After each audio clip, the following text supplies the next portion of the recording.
Welcome. Thank you all for joining us. Welcome to Silicon Valley at Home's August 2023 Policy in Action, a shift toward community-led development. My name is Emily Ann Ramos, and I am the Preservation and Protection Associate at SV at Home. Policy in Action at Home is a monthly informal discussion convening housers to engage on hot housing topics. Every month, we select a topic or current event, bring in experts to give a brief presentation, and then open up the discussion to ask questions, float new ideas, and identify potential areas for shared action. So as we get started, we would also like to begin with a land acknowledgement. So we want to acknowledge the traditional, ancestral, unceded territories of the Ohlone, Muwekma, Ramaytush Ohlone, Tamiya Nation, and the Amamutsin on which we are learning, working, and organizing today.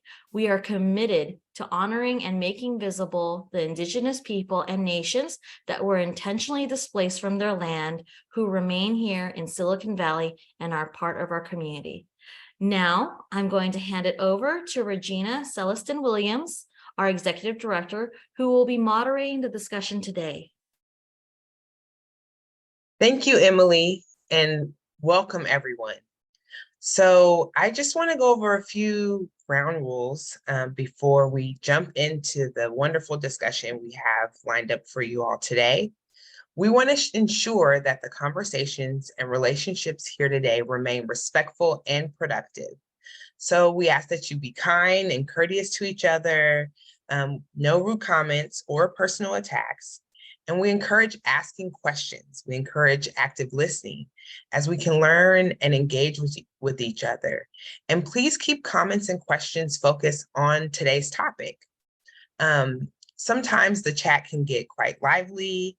And if you find that it is distracting you from the content of the discussion, we encourage you to consider just closing the chat temporarily so that you can refocus on what we're here to talk about. So with that, I just want to share that I am so excited to introduce our guests today. We have Vu Bang Nguyen and Walter Wilson. Both are solutions-oriented folks whose impact can really be seen all over the Bay Area. And this topic of community-based and community-led development is increasingly important to SV at Home, because we want to think about increasing the ability for housing and community to be locally led and grown and owned, so that we can prevent displacement in Santa Clara County. We know that displacement here has been so impactful on people of color and had few people of color led and serving development entities. And we believe it really is time for a change. So with that, I'm going to introduce our presenters today.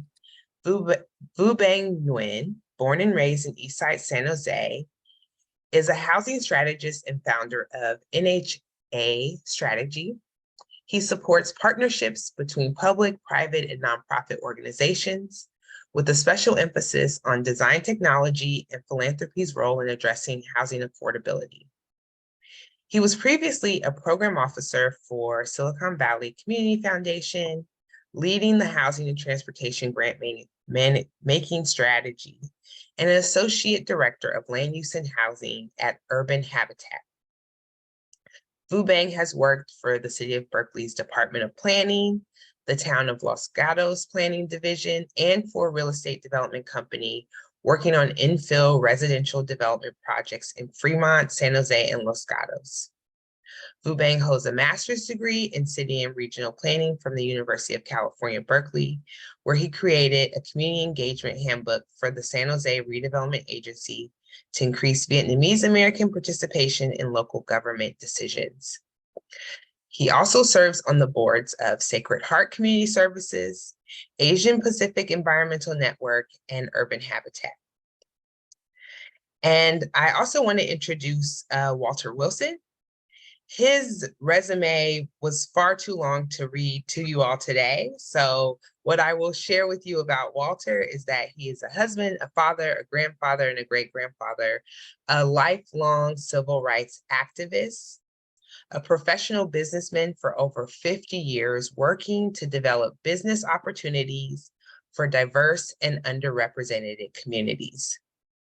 He is also co-founder of the Minority Business Consortium, and Walter is currently the Senior Project Supervisor of the African American Cultural Center and Development, which is what he'll be talking about with us today. So with that, I'm going to hand it off to Boo Bang, who will present, and then will be followed by Walter, after which we will all have a question and answer segment. Boo Bang. Great. Thank you, Regina.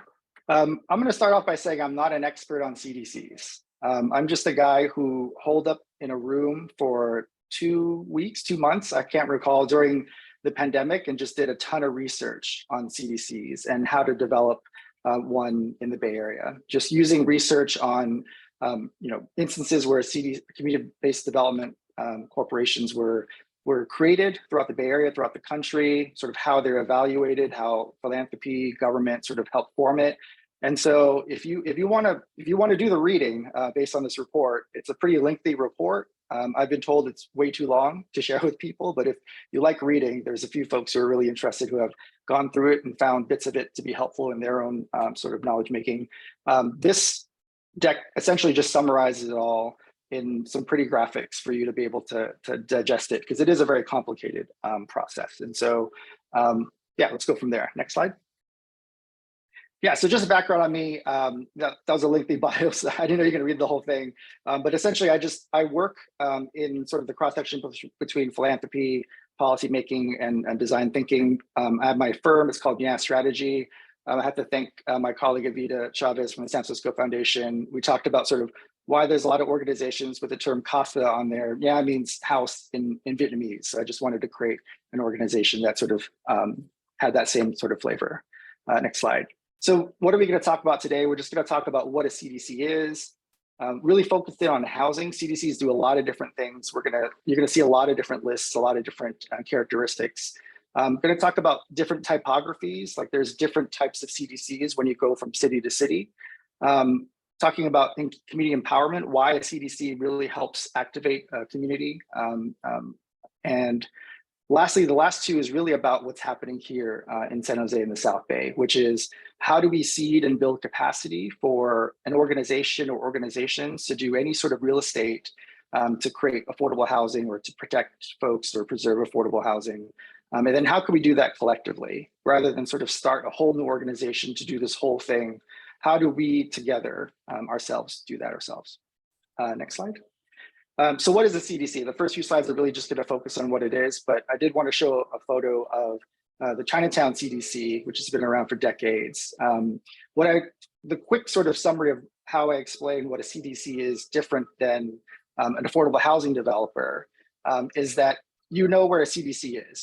The community knows where the front door is because they lead sort of activations, they have community services. I don't want to knock on any affordable housing developers. I saw Felix here from MidPenn, but not that many people know where MidPenn's offices is. Lovely office. I think it's still in Redwood Shores or Foster City, but there's not sort of community members lined up in front whenever there is a community event or some sort of protest. And so this is just an example in San Francisco, Chinatown, where you see the big difference between a CDC and an affordable housing developer. Next slide. And so this is the actual definition of it. It's a 501c3 nonprofit. It does all these different programs between education, job training, healthcare, commercial development, tax exempt, takes money in from various sources, pushes money out. We're going to be focusing in on affordable housing. Next slide. This is sort of a summary of it as well, but I do want to stress the fact that the CDC movement came as a result of in line with the civil rights movement. So it's rooted in social, racial, and economic justice, especially place-based. Focuses on affordable housing as well as commercial development. If you walk around downtown Oakland, you'll see a lot of storefronts that are owned by Balti, which is the CDC in downtown Oakland, and same with various CDCs throughout the Bay Area and the country. Organizing, CDCs organize. They not only organize the community, but they also organize residents in their own developments as well. They are also involved in planning, long-term planning, community plans, whether they lead it themselves or they help participate in city or county-led planning efforts. Financing, as I mentioned before, money in, money out, getting money from philanthropy, from government sources, private corporations, and then sending that back out. And then direct services. They help implement human services. They do workforce development programs, sort of anything that helps their community members. Next slide.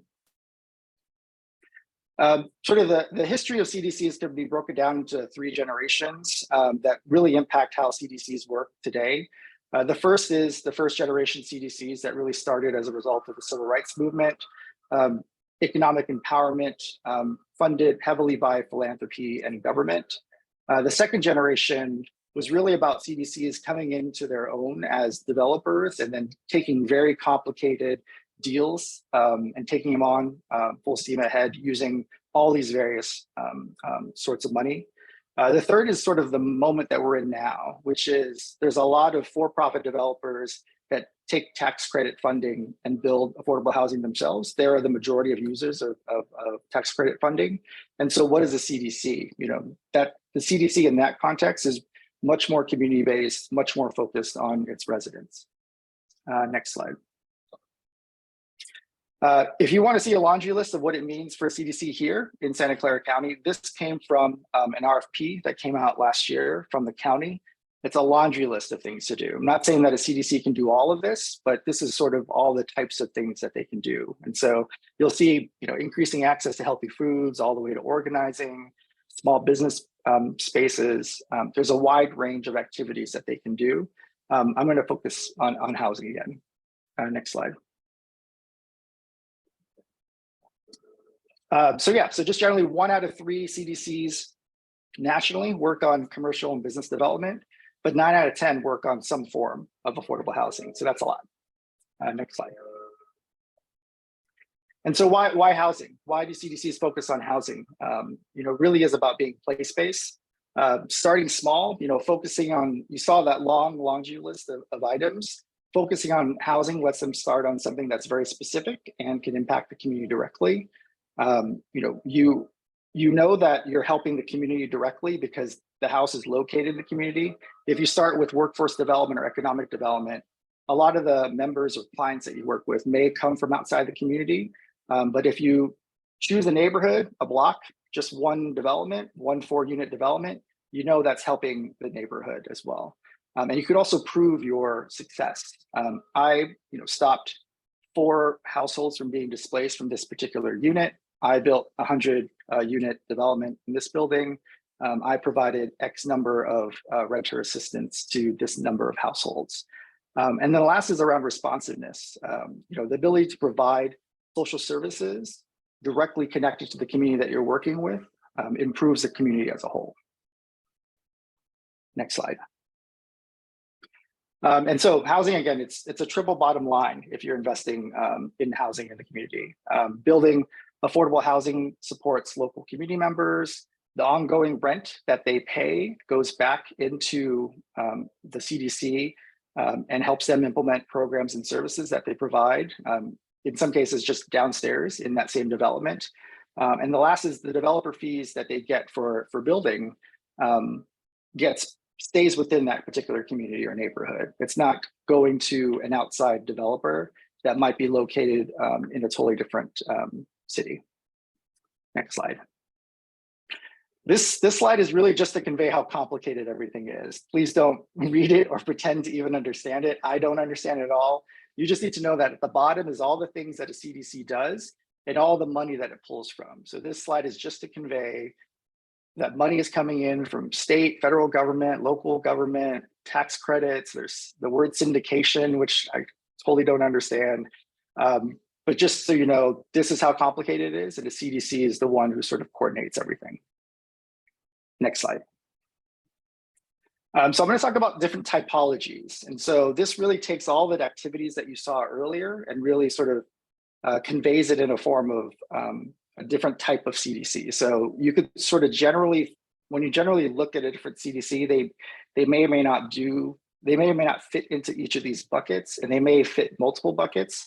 But this sort of helps you understand like what type of thing that they can do, because a lot of things that it's very hard for them to sort of sit down and explain to you all the different things they do, because it's, they've been doing it for decades and they do everything, but a lot of this can sort of boil it down. So the first is broker. They have very strong ties to the community, but they also have strong ties to capital, whether it's coming from the city or outside the city or the state. And so they're able to bring in money, whether it's from foundations, local government, and be able to connect the dots to fund either programs or developments.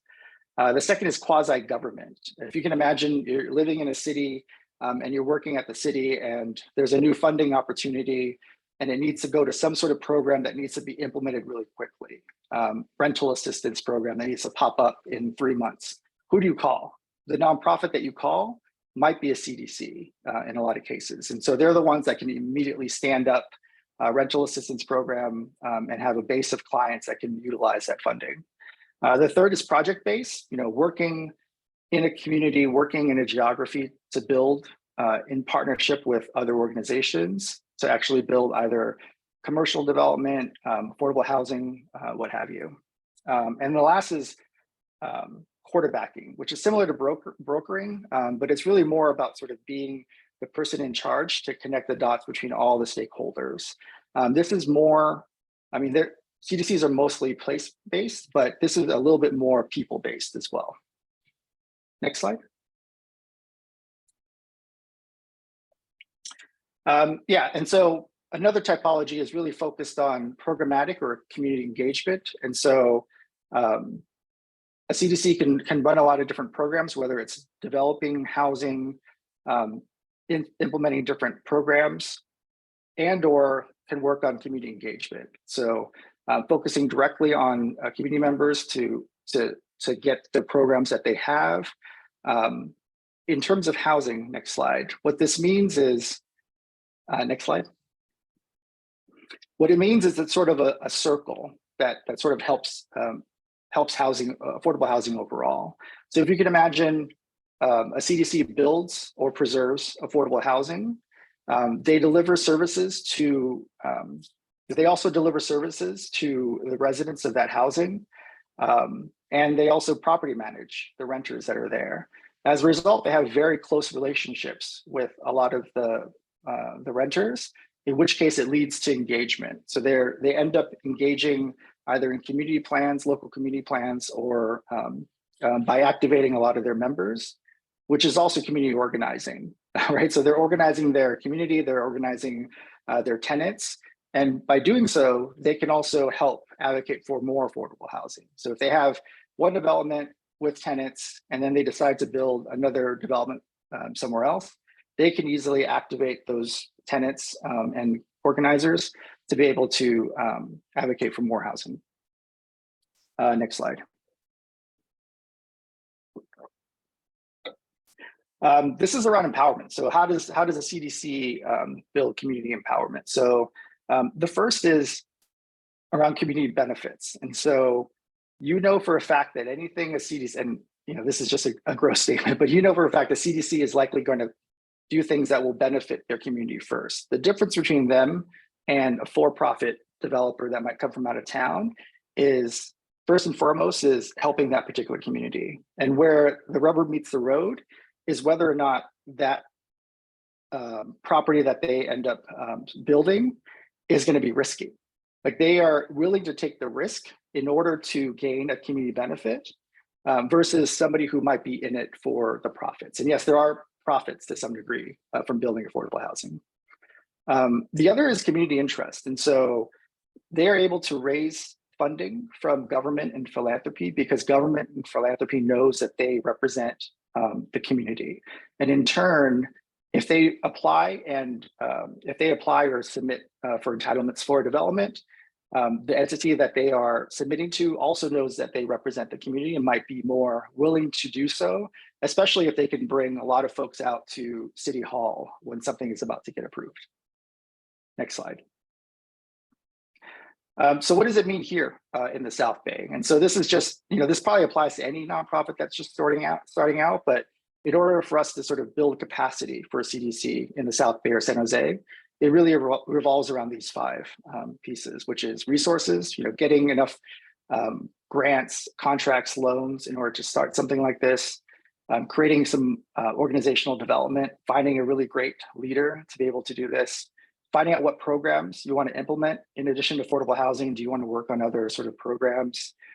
Making sure that there is a strong network among this CDC or whatever entity it might be connected to not only community members, but a lot of the other organizations that are in the community. And lastly is political. You want to be able to have the CDC represent the community and in turn be able to have a voice at City Hall. Next slide.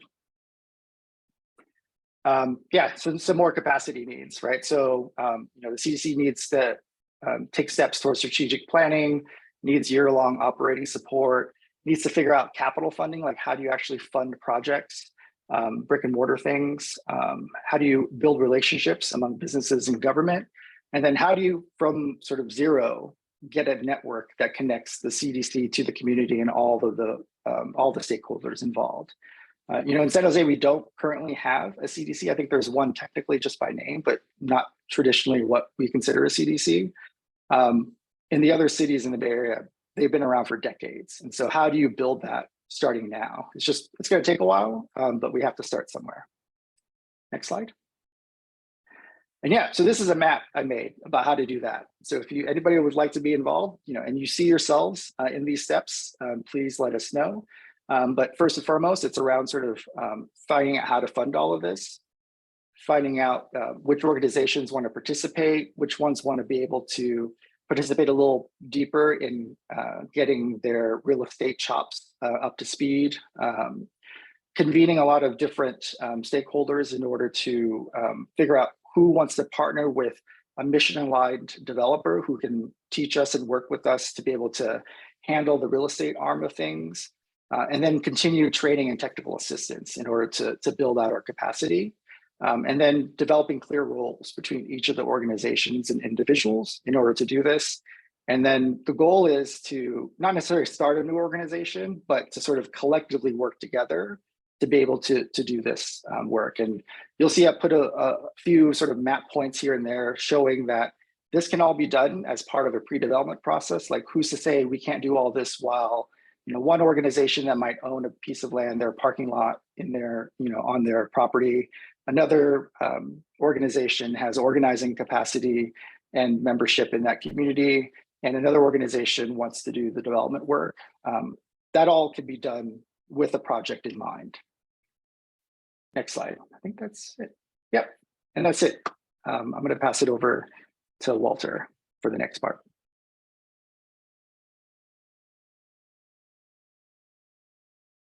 Thank you, Vu. That was great. That was really wonderful. Very informational. I'd like to thank Silicon Valley at Home, Regina Williams, for the invitation to participate in this important meeting today. Our project, the Silicon Valley African-American Cultural Center project, is over 30 years in the making. There's been many starts and stops to it. And so this meeting today is appropriate, particularly since we are engaged currently in building our project.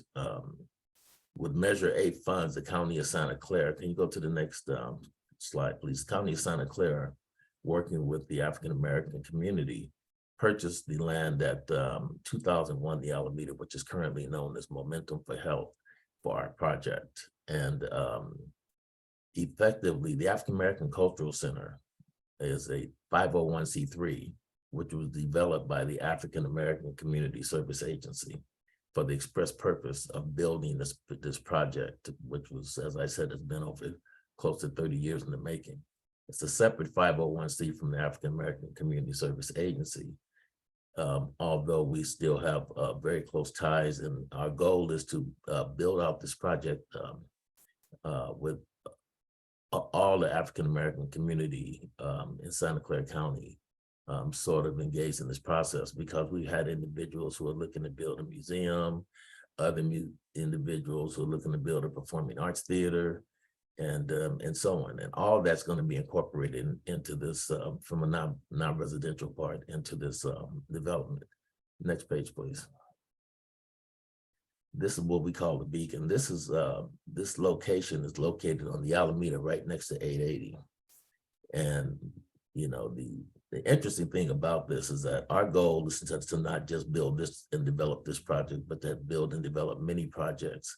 So consistent with conversation that was just had, our goal is in fact to have a coalition of African-American and builders working across the board with other communities of color, you know, to really begin not just developing, but owning and creating wealth in our community, particularly the African-American community. Excuse me. This is a rendering that we've done. You know, one of the important things for us, for me anyway, and our board, is that we want to make sure that, you know, this $200 million development, that these monies are going back to our communities of color, and particularly qualified African-American builders, subcontractors, and so on. I don't think everybody shares that goal. In fact, I know they don't for a fact. Everybody does not share the goal. I mean, there's a lot of affordable housing builders that will tell you that, but you have to look at what they do. Look at who runs those organizations. Look at their history, and then you know who they really are. And that's real talk. So anybody who knows me knows that, you know, I just speak truth, and I speak truth to power, and anybody else who's willing to listen. That statement is really about racism and discrimination, historically and currently. The former housing director for the city of San Jose did a presentation in the city council about redlining in Santa Clara County, and how displaced and how negative the displacement has been for African ancestry people in Santa Clara County. There is no African-American community here, and it's by design. It was by design. So, you know, I'm here to speak truth, not happy talk. So that's what's real. Next page, please. Next page. Excuse me. So this housing development is part of a three-pronged development. We're having affordable housing, which is 135 units of affordable housing. Next page, please. Excuse me. And this is the inside. One of the things that we're looking at doing, we want to make sure that we maximize all the possible potential spaces for green spaces and living spaces using terraces and other opportunities with the architectural renderings that you can see here. So we're looking at 135 units of affordable housing, in addition to many other services that are going to be part of the African American Cultural Center complex, which includes Roots Clinic, Ujima Adult and Family Services, African Ancestry Museum, Performing Arts Theater, excuse me, and Gymnasium, and many other spaces that are going to serve not just this community, but the broader community. Next page, please. And next page. Thank you.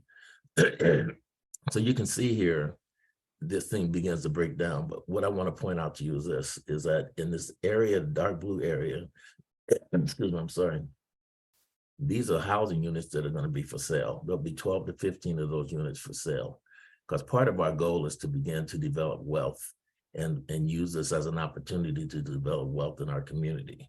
And so this part right here, this segment that says condos are going to be for sale units.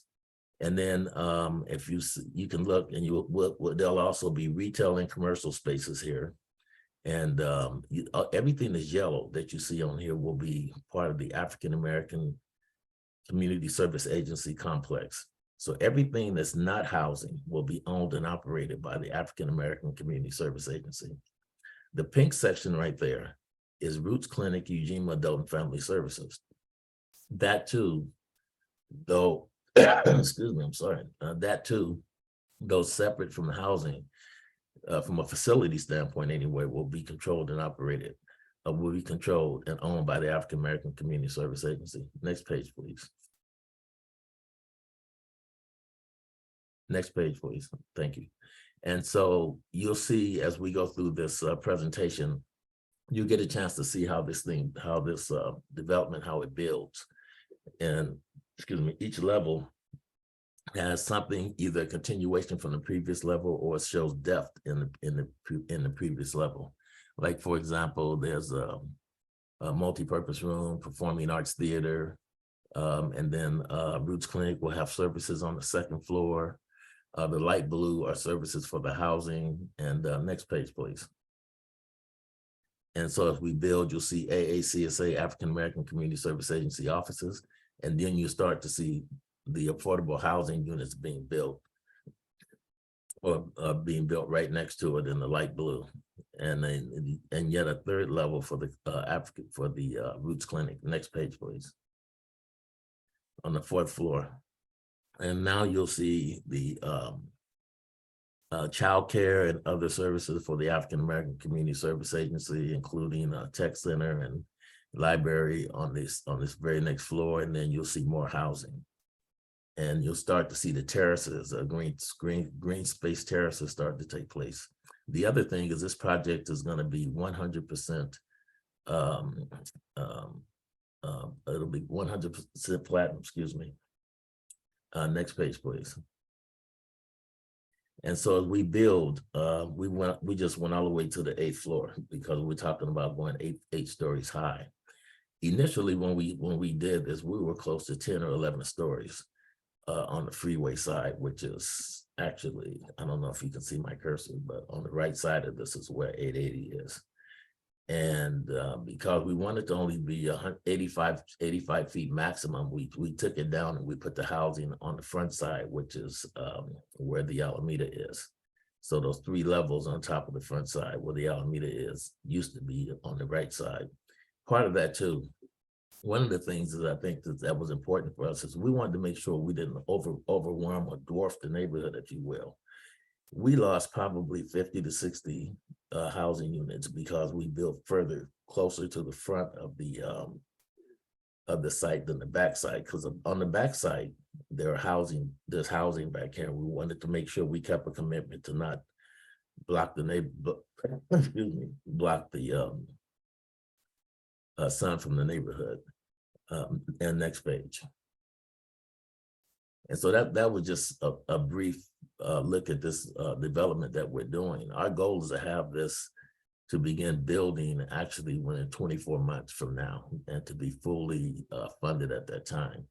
Right now, during our pre-development stage, we have city, county, state, and federal dollars that are either in the project or have been committed to the project. Just last week, we got $3 million from the state through Senator Cortez's office. Thank you, Senator Cortez. And we're still in pre-development. Our architects, you see here, Moody Nolan is the largest Black architectural firm in the country. And YA Studios is a Black architectural firm out of San Francisco, who's actually the local architectural leader, if you will. And working together, they've been able to do some amazing work on our behalf. When we talk about CDCs and CHODOs, which is Community Housing Development Organization, which is different than CDC, because a CHODO will allow you to access what's called home funds from the federal government. And there's only one CHODO in the county of Santa Clara, and I believe that they're getting out of that business, if you will, out of the building of the business of development. Our goal is not just to build this development, but to build many more and to create, places throughout the county where African Americans can say, these are places that we live and work and play that are really specific to our community, because there's nothing like it currently. One of the things that I read in Blue Bain's, presentation was saying how CDCs fight against systemic racism. And I thought that was very, very powerful and very important, because the discrimination that exists even currently right now today in this industry is huge, is huge. In that I personally had the opportunity to really, interview, have conversations with, 10, 12 different affordable housing developers. And there is a long way to go, even amongst those who claim to be progressive, a long way to go in terms of really addressing discrimination and racism. The largest developers in the Bay Area seem to have all started around the same time, 50 years ago, which was interesting. They were all started by white people, and they've been continued to be run by white people. That in and of itself is not necessarily a bad thing, but that in and of itself is a bad thing, because you can't profess to say that you're supporting these communities, and particularly poor and disadvantaged people who are mostly color, and you don't have any of them in any significant decision-making positions in your organization. So, I think that's an important distinction. Excuse me. The other thing is that, the thing about CDCs being place-based is very problematic for the African-American community, because there is no place here. And I've been dealing with this since I've been here, because I've been on every kind of commission that you can possibly think of, especially when we were doing the Children's Commission, and they were talking about place-based. It's like there is no place specific for Black people, Black kids, to Black families. So it's got to be people-based. It's got to be, from where we sit, it's got to be about people. Even in this case where we're located, someone had said, well, the Vietnamese built their community center in the Vietnamese community. Why don't you go build this thing in the Black community? Well, there is no Black community, not here in Santa Clara County. And so we have a very unique distinction that we're dealing with regards to that, which is different than, I also do work up in Oakland with a group called 40 by 40. And in Oakland, it's place-based, because East Oakland is the largest Black community left in the Bay Area. And in the 40 by 40, which is in the cultural zone of East Oakland, we've decided Black people are going to be here for the next 500 years. That is place-based. And therein lies the difference. I mean, the goals are still the same, but one is place-based and one is people-based. And so with that, I'll turn everything over to Regina Williams. Thank you very much. Thank you so much. And I think we're going to do a little bit of Q&A. So we're going to stop sharing our screen for now and have a little bit of a discussion. And I see all of the great questions coming in. But one of the questions I wanted to start with is, and Walter definitely started touching on this, but I'd like to hear you all explicitly talk about some of the barriers to entry that exist for community groups who are looking to build housing or community facilities locally. What are some of the things that you've encountered that have slowed down your process? What are some of the structural barriers that exist that we all have to better understand so that we can dismantle them? I could start with one. There is just a general lack of capacity, especially among developers. I was a developer in 2008 before the crash. Never came back, and so I consider myself part of this lost generation that sort of moved on. And then you layer on the fact that people of color. There's a lack of people of color in these fields. We're talking engineers, architects, city planners, that would sort of represent their community or community that they're building in. So what you end up having is a miscast between the developer coming into a community that might not match the folks who live there. And so how do we work upstream to help that? And this is also true in the nonprofit world in general as well. We just don't have a bench of folks who can sort of, I'm on the board of Sacred Heart, and we're sort of always looking for good organizers. In some cases, we poach organizers from places like Oakland and San Francisco, right? So how do we build the bench for not only nonprofits, but also developers. And then when you're dealing with both, it's nonprofit developers.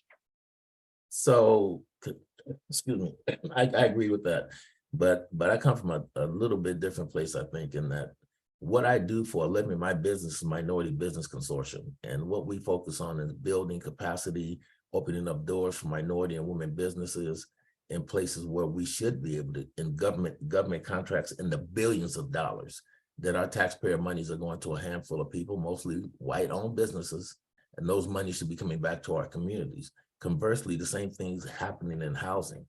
But where we stand, our board for the African American Cultural Center,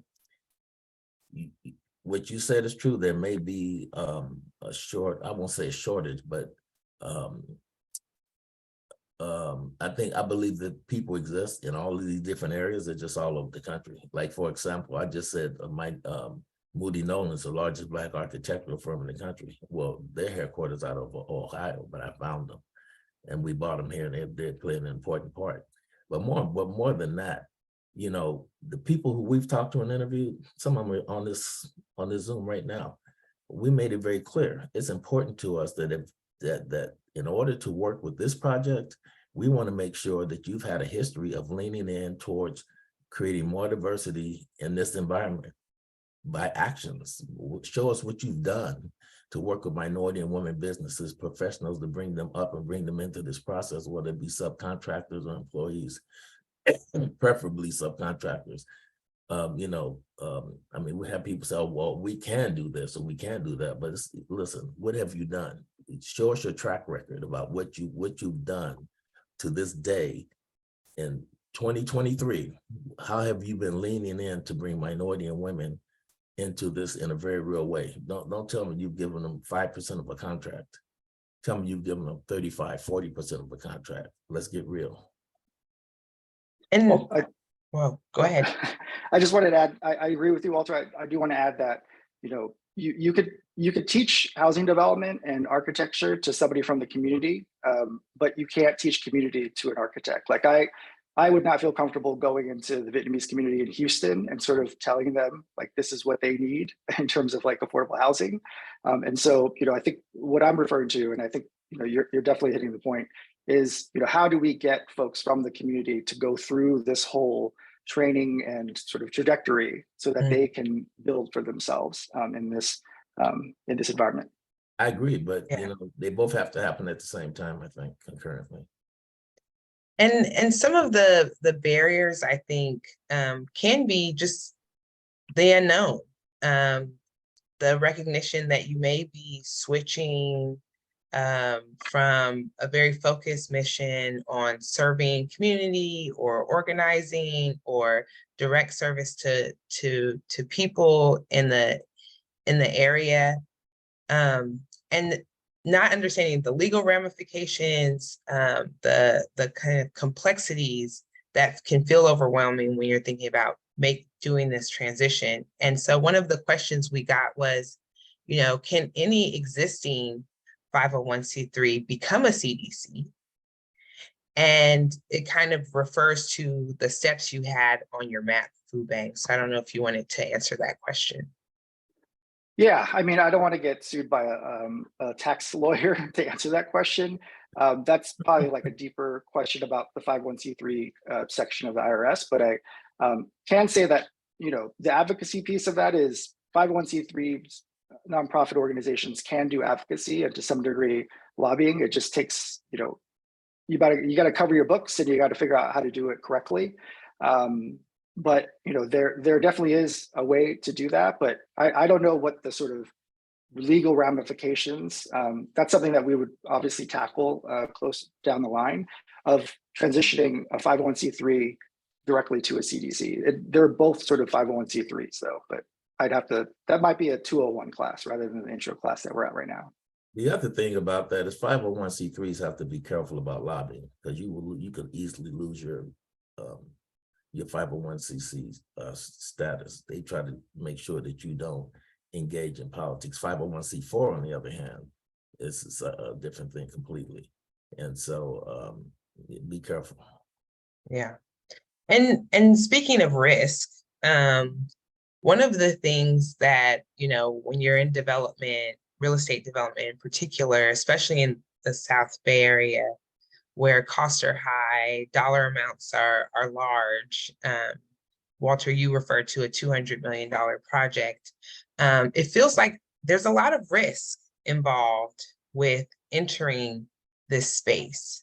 Can you talk a little bit about how community-led nonprofits who are building capacity, learning to navigate this space, understand the need for the development with their leadership, how they're mitigating some of these risks, and maybe how folks in the public sphere, some of us, can support the mitigation of some of those risks?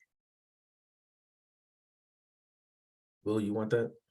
Sure, I'll take a piece of it. You know, in terms of sort of risk, in terms of like, you know, putting money into a project to build it, I would say typically you could sort of create a stack of money that puts risk on places that are more willing to take risk, whether it's government or philanthropy. There's ways to do that. If you do that too much, then if you do that a lot, it sort of lowers the risk overall for other people that are putting funding in. But I will sort of want to take a step back and sort of plead to different nonprofits that think that it's risky to take on real estate or to get anything around, to do anything around affordable housing, is that there's an overall risk for your community right now, right? If you are only focused on, you know, services directly for your community, if you're only focused on food, agriculture, whatever it is that you're only focused on, your community might be leaving right now. You know, if you want to talk to anybody that used to live in the Inner Bay Area, you can just go out to Antioch or go out even further to Reno. At some point, your community might not be there for you to provide those services. And so everybody does and wants and needs to work on housing to some degree, even if it is sort of just at this point, just learning about it, because there definitely is sort of a lot of cross-pollinating, cross-sectional work that can happen with whatever it is that you're working on. You know, that's a great answer. And I think that's a great example too, that, you know, so many people have left here and continue to leave here. Santa Clara County in the last 5 years, and this is a crisis for the Black community, have lost 12,000 people. 9,000 of them have been African ancestry people out of something little less than 60,000. That's like 1/5 of the whole population of Black people have left here. And for so many other reasons, not just because of economics, but there is no place here for Black people. And this continues throughout the state, but even at a much higher level in Santa Clara County, the racism here is tenable. I mean, we've had some very interesting discussions and conversations with people in this community around, you know, just being here and being Black. It's very, very, very, very eye-opening. Very interesting, and the place is supposed to be so progressive. One of the things is that the risk that you talked about, Regina, I think that part of what happens is, you know, we have to have partners who are willing to take the risk with us. But of course, along with that, you know, and I say you, the community, you lose some of your equity along the way, but you know, there's give and take. There has to be some sacrifices in order for us as community organizations, as people who represent communities of color who doesn't have a lot of wealth, to begin to build these processes and wealth into our developments. We may not have as much as we want to have when it's all said and done, but at the end of the day, you know, the community's better off. You've built this housing, this permanent place, if you will, and you use that to leverage the next project and the next project and the next project. Wow, those were great answers. Thank you so much. I'm going to just have one more question, because we had a couple of questions, Walter, specifically about the Silicon Valley African-American Cultural Center project and how it relates to the distribution of equity to community members, which you mentioned around the for sale piece. So there's a couple of questions for clarification or maybe some insight into how you decided to go with more of a condo for sale structure versus a cooperative structure, and questions about for the rental housing piece, the apartments that will be rented, 130 plus units. Is there any thought around incorporating equity into those? Because for communities of color, rents are outpacing income. So all of those things have been considered, are still under consideration, and nothing is in concrete yet. Particularly, you know, the cooperative versus the condominiums. You know, those things are still kind of in flux, if you will. We haven't, you know, made the final decisions about those things. Even the equity piece on the affordable housing, I think that's huge. That's one of the first things that we kind of talked about. And, you know, one of the advantages is that, you know, when people feel like they have ownership, they have a tendency of having an investment attitude towards where they live. They have a tendency of taking much better care of the property because they have a vested interest. And we think that, you know, that's definitely a model worth looking at. Thank you so much. So I just want to extend so much gratitude to both of our presenters today, Walter and Vu Bang. This was great. I know folks are going to be watching this for months and years to come, because we do have a recording which we'll share out to everyone who registered. So thank you again. I want to do a call to action, because this is policy in action at home. And I think all of you can understand that this is really directly applicable to all of us. We want to make sure that folks feel energized about thinking through how they can contribute to the growth of community development corporations in Santa Clara County. One thing we wanted to share was that the city of San Jose is planning to release a $1 million notice of funding availability to increase capacity in nonprofits planning to enter or recently entering the affordable housing development space. So that's led by the housing department with the city. And so, you know, if you are one of the several local nonprofits thinking about participating more directly in housing development opportunities, please reach out to the housing department, connect with us. We'll let you know when that comes out. It's targeted to come out next month in September and be available for everyone to see what the requirements are and how to apply. But please consider applying to the city of San Jose for these funds. We also know that the County of Santa Clara has released a similar request for proposals and is anticipating doing the same again. So there's more opportunities for folks to get funding support to enter into this work. And with that, I will again say thank you to our panelists, and we're going to share, I think, our last slide. So thank you all for engaging in this discussion today. I'm excited to announce that our next Policy in Action will be on Friday, September 29th at 12 noon, where we will talk about local tenant preference, the local tenant preference set aside policy in the city of San Jose.